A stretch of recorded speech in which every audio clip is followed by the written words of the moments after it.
سر تکفیر کے بارے میں آپ کا رویہ بڑا الوجیکل ہے. وہ اس طرح کہ آپ یہ کہتے ہیں کہ ہم کسی کو کافر نہیں کہیں گے، مشرک نہیں کہیں گے، اس کے کفر کو بتایا جائے گا، اس کے شرک کو بتایا جائے گا. جب نظریے کو، آئیڈیے کو بحیثیت آئیڈیا ڈسکس کیا جا رہا ہوگا پھر تو ہم یہی کہیں گے کہ یہ ٹھیک ہے یا غلط ہے. لیکن جب کسی تصور کو کسی فرد کی حیثیت سے ڈسکس کیا جاتا ہے تو اس کا حکم لازمی طور پر نکلتا ہے، لگتا بھی ہے. اور دنیا میں، اپنی زندگی میں تمام پہلوؤں میں آپ ایسے ہی کر رہے ہیں. پولیٹیکل ڈومین میں، سوشل ڈومین میں، ایتھیکل ڈومین میں آپ ایسا ہی کرتے ہیں. اگر کوئی بد اخلاقی کرتا ہے تو آپ اس کو یہ نہیں بتاتے کہ آپ نے یہ بد اخلاقی کی ہے، آپ بتاتے ہیں کہ آپ بد اخلاق ہیں. بدتمیزی کرنے والے کو آپ بدتمیز کہتے ہیں، امیر کہتے ہیں، غریب کہتے ہیں، کرپٹ سیاستدان کہتے ہیں. کسی ملک سے ہر جگہ آپ اس کو فرد پہ اپلائی کر رہے ہوتے ہیں. ایون قانون میں بھی صرف ایسا نہیں ہوتا کہ بھی جرم بتایا جاتا ہے، جرم کرنے والے کو مجرم کہا جاتا ہے. اس کے بارے میں، تکفیر کے بارے میں آپ نے لکھا ہے کہ یہ قانونی معاملہ ہے. قانونی معاملہ ہے تو اگر جب آپ یہ بتا دیتے ہیں کہ یہ غلطی ہے، یہ کفر ہے، یہ شرک ہے، تو پھر لازمی تقاضا ہے کہ کافر اور مشرک ہیں. کیونکہ جب آپ پریمیسز کھڑا کر دیتے ہیں صغرا اور کبرا، نتیجہ آپ کو ماننا پڑے گا. تو آپ پریمیسز کھڑے کرتے ہیں، نتیجے سے بھاگ جاتے ہیں. کفر کیا ہے؟ اس کے لیے مجھے صرف یہ دلیل دینی ہوتی ہے کہ قرآن مجید میں یہ بات بیان ہوئی ہے اور اس لحاظ سے یہ کفر ہے. شرک فلاں شخص یہ کر رہا ہے. میں ابھی عرض کر دیتا ہوں. شرک ہے، میں نے بیان کر دیا. یہ جو میں نے کسی چیز پر شرک کا اطلاق کیا یا کفر کا اطلاق کیا ہے تو ظاہر ہے کہ یہ میرا استدلال کی بنیاد پر ہوگا نا. میں دلیل دوں گا اس کی، یعنی یہ بتاؤں گا کہ دیکھیں قرآن میں یہ بات بیان ہوئی ہے. مثال کے طور پر میں نازک مثال دے دیتا ہوں.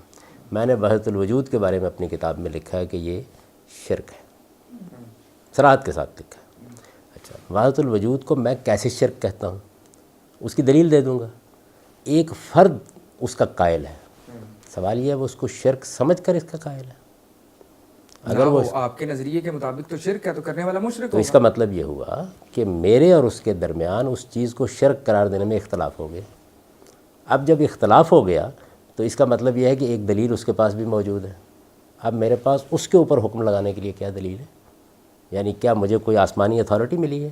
میں یہ تو کہوں گا اس کو کہ جی یہ میرے استدلال کے مطابق، وہاں مجھے استدلال کرنا ہے قرآن حدیث سے. وہاں ایک آدمی یہ کہتا ہے کہ تم جو استدلال کر رہے ہو میں اس کو ٹھیک نہیں سمجھتا، میں اس کو مانتا ہی نہیں ہوں. تو اصل میں لوگ فرد کے معاملے میں اور نظریے کے معاملے میں اس فرق کو ملحوظ نہیں رکھتے. میں یہ کہتا ہوں زنا یہ ہے. اچھا، میرے نزدیک اس زنا کی تعریف مسلمہ ہے، مان لی میں نے.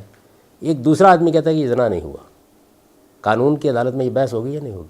وہ مانتے ہی نہیں اس بات کو. رسالت مآب صلی اللہ علیہ وسلم نے خود ماعز سے جو سوالات کیے ہیں وہ اس تعین کے لیے کیے ہیں. کہنے کو ایک آدمی یعنی بالکل ابتدائی چیزوں کے اوپر بھی اس کا اطلاق کر سکتا ہے. تو آدمی مانتا ہے یا نہیں مانتا؟ یہاں سوال یہ پیدا ہوتا ہے. کوئی بھی نہیں مانے گا کہ میں کافر ہوں، میں مشرک ہوں. نہیں چلیں آپ کی بات آپ کو منوانے کا شوق کیوں ہے؟ منوانے کا میری ذمہ داری، میں نے ایک مقدمہ مان رکھا ہے، یہ کفر ہے، یہ شرک ہے. اور جب بھی کوئی فرد اس کا ارتکاب کرے گا تو وہ کافر اور مشرک ٹھہرے گا. یہ لازمی نتیجہ نکلے گا کیونکہ میں نے ایک قضیے کو پہلے افرم کیا ہے اور اس کا جو بھی فائل ہوگا وہ خود بخود افرم ہوگا. نہیں دیکھیے، ایک ہے فائل نحو کی کتاب میں ہونا اور ایک ہے فائل انسانی شخصیت میں ہونا. انسانی شخصیت میں آپ اس آدمی کے اوپر ایک تہمت لگا رہے ہیں، آپ کو اب ثابت کرنا پڑے گا. وہ اس بات کو ماننے کے لیے تیار نہیں ہے. چنانچہ میں نے جو الفاظ استعمال، نہیں مانتا کہ میں مجرم ہوں لیکن آپ اس کو مجرم ڈکلیئر کر دیتے ہیں. دیکھیے پہلی بات یہ ہے کہ شرک اور کفر کی بنیاد کے اوپر اگر آپ کو مجرم قرار دینے کا حق دیا ہے اللہ تعالیٰ نے تو ضرور کرے. یعنی مجرم یہ قانونی معاملہ نہیں ہے، کیونکہ جو قابل دستاندازی پولیس جرائم ہوتے ہیں ان میں اختیار پہلے ثابت کرنا پڑتا ہے. قتل کے معاملے میں خدا نے اختیار دیا ہے مجھے فیصلہ کرنے کا. اگر میں قاضی کی کرسی پر بیٹھا ہوں، وہ بھی میں قاضی کی کرسی پر بیٹھا ہوں تب اختیار دیا ہے، گلی میں جاتے ہوئے نہیں دیا. بدکاری کے معاملے میں مجھے اختیار دیا گیا ہے. شرک اور کفر کے بارے میں یہ اختیار کہاں ثابت کریں؟ یہاں مذہب ہے اور مذہب سے آپ کو چڑھا، یہاں نہیں حکم لگائے گا قاضی. دیکھیے بات یہ ہے کہ مجھے یہاں پہ قاضی کیوں نہیں حکم لگائے گا؟ بغاوت قاضی کرنے کو والے اپنا اختیار کہہ دیں گے. قاضی کو اپنا اختیار ثابت کرنا پڑے گا. آپ کے شاید علم میں ہوگا یہ کہ جب کسی عدالت میں کوئی مقدمہ پیش کیا جاتا ہے سب سے پہلے عدالت کا اختیار چیلنج ہوتا ہے. اختیار کہاں سے لیں گے؟ مذہب میں کوئی حکم لگانا ہے تو اختیار اللہ اور اللہ کے رسول دیں گے. یہ اختیار مجھ کو اللہ کے رسول نے دیا نہیں کہ میں لوگوں کی اس بات کو جھٹلا دوں اور حکم لگا دوں. میں نے جو الفاظ استعمال کیے ان کو دوبارہ پڑھیے وہاں. ایک آدمی مسلمان ہے، اپنے مسلمان ہونے پہ اصرار کرتا ہے. یہ ساری بحث اس کے بارے میں ہے. یہ مجرد نہیں پڑھی ہوئی یہ بحث. میں مسلمان ہوں، ہو سکتا ہے کہ میری کسی گفتگو کے بارے میں آپ بہت سے تبصرے آپ نے کیے ہیں، حاضرہ ہے عنایت، آپ کہہ سکتے ہیں یہ کفر ہے، آپ یہ کہہ سکتے ہیں شرک ہے. میں اس کو نہیں مانتا. قادیانی کو غیر مسلم قرار دینا غلط ہے. دیکھیے بات یہ ہے کہ میرا خیال ہے کہ ہم جذباتی اطلاق نہ کریں، بحث کو ہم اصول تک محدود رکھیں.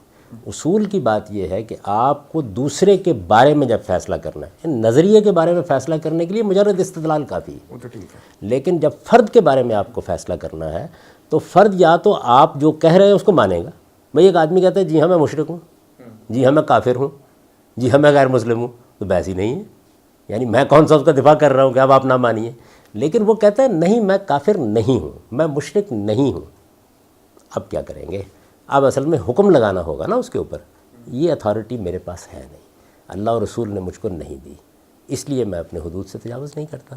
جو لوگ یہ کر رہے ہیں ان سے میں نے ایک ہی سوال کیا ہے کہ وہ اپنا یہ حق ثابت کر دیں. کوئی عدالت بھی ایسا نہیں کر سکتی کہ عدالت لگا کے بیٹھ جائے. ابھی دیکھیے ہمارے ہاں ایک بڑا مقدمہ زیر بحث ہوا ہے سپریم کورٹ میں. وہاں یہ سوال پیدا ہوا ہے کہ کیا عدالت کو حق سماعت حاصل ہے؟ ہر عدالت کی پہلے جورسڈکشن آپ طے کرتے ہیں، یہ بیان کرتے ہیں، متعین کرتے ہیں، اور اس کو پہلے وکیل چیلنج کرے گا. تو میں جتنے لوگ بھی تکفیر کی عدالت لگا کے بیٹھے ہوئے ہیں اصل میں ان کے حق سماعت کو چیلنج کر رہا ہوں. میں یہ کہہ رہا ہوں کہ یہ آپ کو حق حاصل نہیں ہے. قرآن مجید میں جب آتا ہے قل یا ایھا الکافرون، یا عہد الہد سے جو انکار کرتے ہیں ان کو کافر کہا جاتا ہے، سب لوگ تو یہ کیا ہے؟ یہ اللہ تعالیٰ کی طرف سے، تو اللہ تعالیٰ تو پورا حق رکھتے ہیں. یہی تو اللہ تعالیٰ جب کہہ رہے ہیں تو یہ باقی بھی تو معاملہ اللہ تعالیٰ متعین لوگوں کہہ رہے ہیں نا. اللہ تعالیٰ دو کام کر رہے ہیں. اللہ تعالیٰ ایک تو یہ بتا رہے ہیں قرآن مجید میں کفر کیا ہے. دیکھیے مثال اس کی کیا ہے، من لم یحکم بما انزل اللہ فاولئک هم الکافرون. ان کے نزدیک کفر کا اطلاق ہوگا اس میں. ان دلہ کافر، یہ اللہ کے ہاں کافر تو قیامت میں طے ہوں گے اور وہ ان کو پورا حق ہے. یعنی میں نے ان اللہ کا لفظ تو آپ نے شامل کیا نا، وہاں تو قرآن مجید نے واضح کہہ دیا کہ یہ کافر ہیں.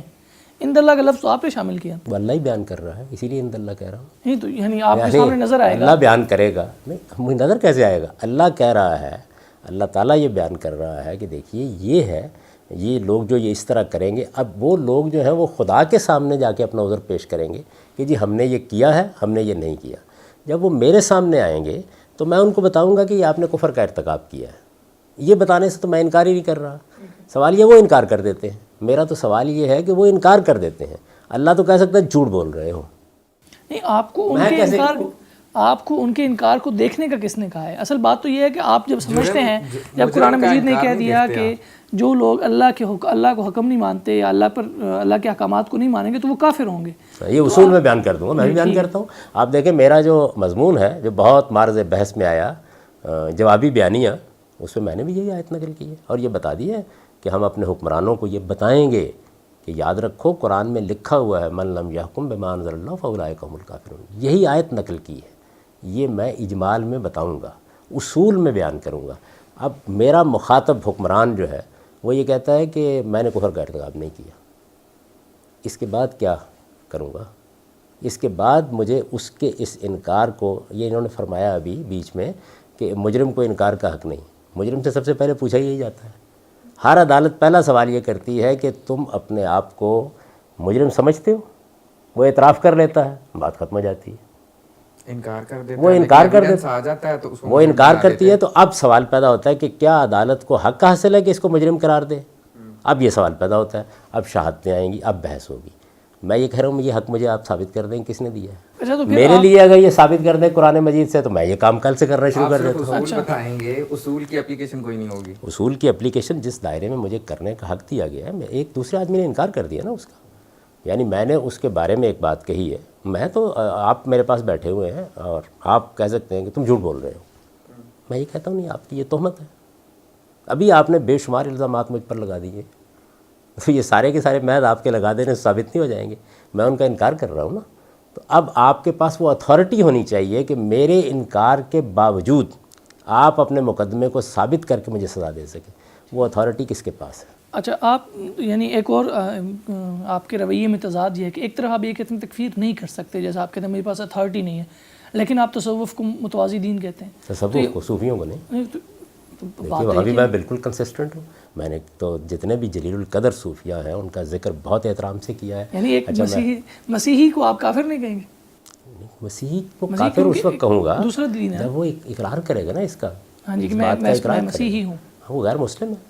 تو اب یہی یعنی یہ واقعے کا بیان ہے، یہ ایک واقعے کا بیان ہے. اسی طریقے سے جو ارباب تصوف ہیں یا جو جلیل القدر لوگ جن کا میں نے اپنے اس مضمون میں ذکر کیا ہے، پورے مضمون میں کوئی ایک استخفاف کا جملہ نہیں آپ دکھا سکتے. نہایت احترام کے ساتھ میں نے سب لوگوں کا ذکر کیا ہے، ان کے افکار و آراء کو نقل کیا ہے اور یہ بتایا. میں ان سب کو مسلمانوں کے جلیل القدر ائمہ سمجھتا ہوں. کیوں؟ وجہ کیا ہے؟ وجہ یہ ہے کہ جو میں بات کہہ رہا ہوں تصوف کے بارے میں وہ نہیں مانتے اس کو. تو یہ میرے پاس کہاں سے اتھارٹی آ گئی؟ میں تصوف کے بارے میں گفتگو کر رہا ہوں. تصوف کو میں نے بڑا خراج تحسین پیش کیا ہے. لوگ معلوم نہیں کیوں جذبز ہو رہے ہیں اس کے اوپر. میں نے یہ کہا کہ بھئی تصوف جو ہے وہ اصل میں اپنا نقطہ نظر رکھتا ہے، اپنے عقائد رکھتا ہے، اپنے مقاصد رکھتا ہے. جیسے کمیونزم کے بارے میں آپ کیا کہیں گے؟ یعنی کمیونزم جو ہے وہ ایک اپنی جگہ ایک متوازی نظام فکر ہے. جب آپ متوازی کہتے ہیں تو اس کا مطلب ہوتا ہے کہ ایک انڈیپینڈنٹ نظام فکر ہے، یعنی اس کے اپنے اصول ہیں، اپنے مبادی، اپنے فروع ہیں. اب یہ بات میں نے تصوف کے بارے میں کہی ہے، اس کے دلائل دے دیے. کیسے سر آپ کہتے ہیں دین نظام اخلاق فراہم کرتا ہے، بنیادی مقصد اخلاقیات ہے، تو کیا تصوف کی اخلاقیات اور مذہب کی اخلاقیات میں فرق ہے؟ زمین آسمان کا فرق ہے. دیکھیے میں نے تو اس کی لسٹ کر کے بتا دی ہے. یعنی کوئی اس پر کیوں گفتگو نہیں کرتا؟ یہ جو مضمون ہے یہ 80 کی دہائی کا لکھا ہوا ہے، چھپا ہوا ہے. آج تک کسی شخص نے اس کے اوپر گفتگو نہیں کی. یعنی میں نے پہلے دیکھیے بنیادی چیزیں لی ہیں، توحید لی ہے، قیامت لی ہے، رسالت لی ہے اور علم الاخلاق لی ہے. یہی سارا کا سارا مذہب ہے اور یہ بتا دیا میں نے. یہ میں تبصرہ کر رہا ہوں لکھے ہوئے حرف پر. یہ مجھے حق ہے. اخلاقیات ہیں جو ان کی مذہب سے مختلف ہیں ساری کی ساری. کیا وہ دیانتداری کو اخلاقیات نہیں سمجھتے؟ کیا وہ ظلم کو برائی نہیں سمجھتے؟ سچ کو اچھائی نہیں سمجھتے؟ جھوٹ کو برائی نہیں سمجھتے؟ یہ ساری کی ساری چیزیں جو ہیں مغربی معاشرے میں مانی جاتی ہیں. سوال یہ اخلاقیات تو ہیں ان میں بھی، ٹھیک ہے، لیکن مختلف کون سے؟ جو مختلف چیز ہوتی ہے وہی اصل میں، یعنی ان کے ہاں جو پورا کا پورا مقدمہ ہے وہ یہاں سے شروع ہوتا ہے کہ یہ دنیا مایا کا جال ہے. آپ کا جو قالب ہے یہ اصل میں دنیا کی نمائندگی کرتا ہے. اس سے کوسمولوجیکل یا میٹا فزیکل، اسی سے ان کی اخلاقیات پیدا ہوتی ہے. یعنی ان کے ہاں اخلاقیات کا منبع یہی ہے کہ اب آپ کو کیا کرنا ہے. آپ کو در حقیقت اس قالب سے نجات حاصل کرنی ہے اور اپنی اصل حقیقت کو دریافت کرنا ہے. اور اصل حقیقت کی دریافت کے لیے جو اطوار آپ کو اپنانے ہیں وہ آپ کی اخلاقیات ہیں. آپ اگر اس کو دیکھنا چاہیں تو صرف جو ابو اسماعیل حروی کی کتاب ہے اس معاملے میں، جس کی شرح لکھی ہے ابن قیم نے، ابن قیم کی شرح کا مطالعہ کر لیں. وہ آپ کو ایک ایک جگہ پر متعین طور پر بتاتے ہیں کہ دیکھیے یہاں پہ تجاوز ہو گیا اسلام کی اخلاقیات سے. یعنی جو ہدف رضا کا اسلام میں طے کیا گیا ہے بات اس سے آگے بڑھ گئی، جو ہدف اسلام میں زہد کا طے کیا گیا اس سے بات آگے بڑھ گئی. ان میں ریکنسیلیشن بھی تو ہو سکتی ہے نا. آپ کانٹ چھانٹ کر دیں جو اسلام یہ میرا وہاں موضوع نہیں ہے جہاں سے لوگ اس کو دیکھ رہے ہیں. میں تو صرف یہ بتا رہا آپ کا ہوں. ایک طریقہ ہے کہ آپ ایک چیز کو مانتے ہیں یا پھر نہیں مانتے. بلیک اینڈ وائٹ فیلسی سے کہتے ہیں، یا تو وہ مسلمان ہے یا تو اسلام کو مانے گا یا تصوف کو مانے گا. تصوف کو مانے گا تو اسلام کو نہیں مان سکتا. درمیانہ راستہ بھی ہو سکتا ہے. میں نے تو ان میں سے کوئی بات بھی نہیں کہی.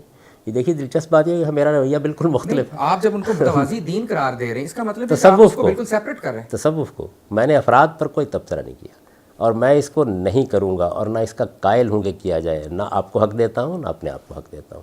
اس لیے کہ میرے اور ان کے مابین ایک چیز پر ایک حکم کے اطلاق میں اختلاف ہو گیا.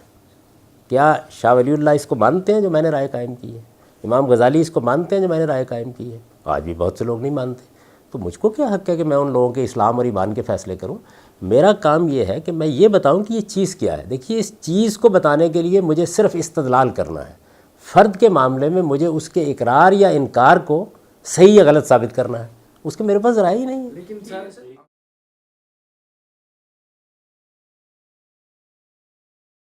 کل کو آپ اس سے آگے بھی اس لمٹ کو بھی کراس کر کے کسی اور چیز تک کہہ دیں گے کہ مساج بھی ٹھیک ہے اگر شہوت نہ ہو. یہ تو پھر کوئی حد نہیں ہے اس میں. اگر آپ اس طرح ریلیکسیشن دیں گے پھر تو حیا ہمارے معاشرے سے نکل جائے گی.